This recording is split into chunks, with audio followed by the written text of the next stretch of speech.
Prions. Que les paroles de ma bouche et le murmure de nos cœurs soient acceptables devant toi, mon Seigneur, notre rocher et notre salut. Amen.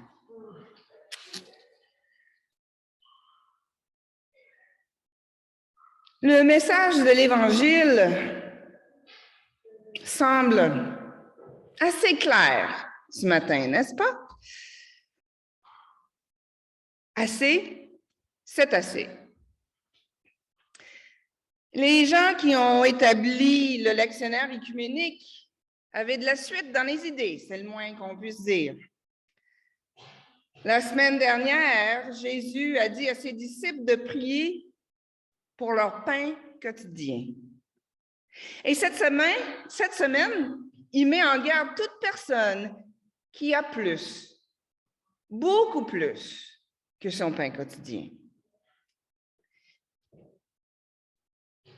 Et la parabole que Jésus raconte me fait penser à mes arrière-grands-parents qui ont quitté l'Europe à la fin du 19e siècle et qui sont installés sur des terres fertiles offertes par le gouvernement canadien, terres ancestraux de certaines des Premières Nations, évidemment. Mes arrière-grands-parents n'avaient pas grand-chose, mais ils se sont installés et ont travaillé fort en faisant attention pour ne rien gaspiller. Avant que les mots « réduire »,« réutiliser » et « recycler » soient sur toutes les lèvres, mes grands-parents pratiquaient la consommation responsable, comme beaucoup de nos grands-parents d'ailleurs, j'imagine. Et leurs efforts ont sûrement porté fruit. Ils ont réussi non seulement à avoir leur pain quotidien, mais aussi à faire des économies, des réserves qui leur ont permis de traverser crise économique, sécheresse, récolte peu abondante. Et ils ont fait faire face à des revers de fortune. Pour mes grands-parents, les gens insensés étaient ceux qui ne mettaient rien de côté. C'était insensé de ne pas être prévoyant. Et j'ose croire que Jésus aurait été d'accord avec eux. Dans la parabole de ce matin, ce n'est pas la prévoyance qui motive l'agriculteur, c'est la cupidité et l'égoïsme. Cet homme, on nous dit, est déjà riche et ses terres apportent abondamment. Et lui, il ne pense qu'à conserver toute cette richesse pour lui-même. Il ne parle qu'au jeu. Voici ce que je vais faire. Je vais démolir mes greniers. J'en bâtirai de plus grands. Je rassemblerai mon blé et mes biens. Il ne pense pas une seconde, ni aux moins fortunés, ni à Dieu. Lui, cet agriculteur qui vit dans un monde où on voyait des récoltes abondantes comme un signe de la bénédiction de Dieu. Il ne rend pas grâce à Dieu. Et Jésus poursuit. Attention, gardez-vous de toute avidité.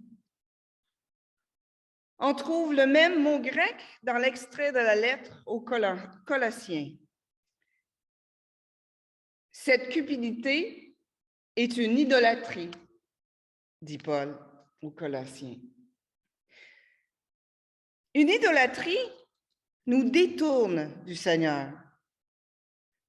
C'est ce qui nous sépare de Dieu et de sa volonté pour nous. Ça fait d'autres choses notre Dieu, ce qu'on adore. Ce matin, Jésus nous met en garde contre tout ce qui peut briser notre relation avec Dieu et avec d'autres. Comme pour beaucoup de choses, l'argent n'est pas problématique en soi. C'est ce que nous en faisons qui fait toute la différence. Est-ce que nos ressources constituent des murs qui nous séparent de Dieu et des autres? Ou servent-elles à tisser des liens solidaires? La parabole de ce matin sert à jeter une lumière sur notre rapport à l'argent, certes, mais aussi sur nos rapports avec les autres et avec Dieu.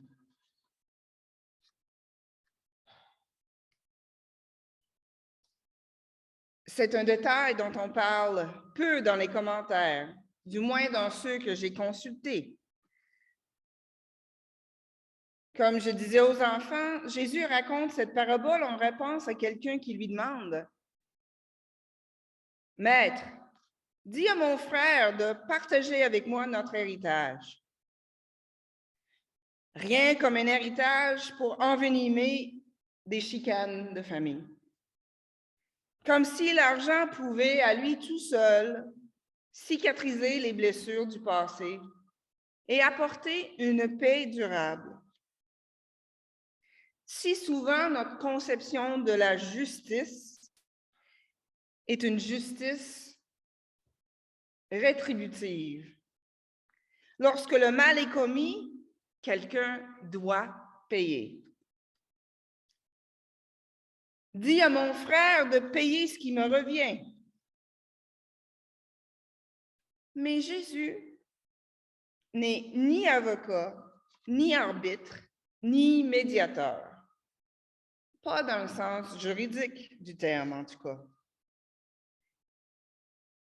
Qui m'a établi pour être votre juge? Rétorque-t-il. Et en ce faisant, Jésus se distancie de la justice rétributive. Jésus n'est pas un juge qui cherche à faire payer les gens. S'il l'avait été, il aurait été certainement beaucoup plus riche. Dans une chronique publiée le 18 juillet dernier, Yves Boisvert met en lumière ce qu'il appelle l'obscène industrie de l'action collective, dans laquelle trop, ce n'est jamais assez. Quand le mal est commis, il y a des avocats qui s'en mettent plein les poches, sans pour autant que les victimes aient nécessairement gain de cause ou qu'il y ait nécessairement une véritable réparation. Et à ce niveau, comment ne pas penser aux revendications des Premières Nations, victimes d'abus de toutes sortes, de génocides culturels, de vol de leurs terres ancestrales. Déjà en 1986, quand l'Église unie a présenté ses excuses aux Premières Nations pour son rôle dans les torts causés par le système des pensionnats, on a répondu que les excuses n'étaient qu'un premier pas, qu'il y avait encore du chemin à faire pour rétablir la relation, pour arriver à des relations justes. On pourrait dire la même chose à chaque fois que le mal fait son œuvre dans nos vies et dans notre monde, et que des relations sont brisées. Il faut plus que des excuses pour passer à une véritable réconciliation. Et si la réconciliation a un coût, signer un chèque ne suffit pas. Signer un chèque, c'est relativement facile, surtout pour les plus fortunés. En soi, signer un chèque ne m'engage à rien. ne change pas grand-chose à mon quotidien et probablement fort peu dans la vie des autres. Pour changer vraiment le monde, il faut chercher à être riche en Dieu. Il faut investir non seulement de l'argent, mais aussi du temps et de l'énergie créatrice et créative pour passer des excuses à la réconciliation, pour réparer les relations brisées, pour passer du je au nous. Assez, c'est assez, nous dit Jésus ce matin. Arrêtez de courir après ce qui ne pourra jamais vous satisfaire. Abandonnez vos idoles, tout ce qui vous éloigne de Dieu, tout ce qui vous sépare de Dieu et de votre prochain. Notre vrai trésor, mes frères et sœurs, notre vraie richesse, c'est Dieu, notre Créateur, qui nous a confié un monde débordant de richesses. Assez pour que tout le monde ait son pain quotidien et bien au-delà. Non, nous ne pourrons pas avoir tous et toutes tous les gadgets imaginables. Mais tout le monde peut avoir son pain quotidien, êtres humains et toutes les espèces. Et pour avoir accès à ce monde d'abondance, nous n'avons qu'à ouvrir nos mains et nos cœurs pour l'accueillir. Ça, comme je le disais la semaine dernière, c'est pas vraiment compliqué. Il suffit de prier. Peu importe la forme que la prière prend, la prière nous aide à faire un pas vers la réconciliation, nous aide à démanteler les murs qui nous séparent de Dieu pour ensuite démanteler les murs entre nous et notre prochain. Alors, ouvrons nos cœurs à Dieu. Et Gordon, je vais te surprendre, mais je t'invite à jouer pour nous le numéro 142. On va terminer avec un autre chant de Taizé avant le moment de méditation en musique.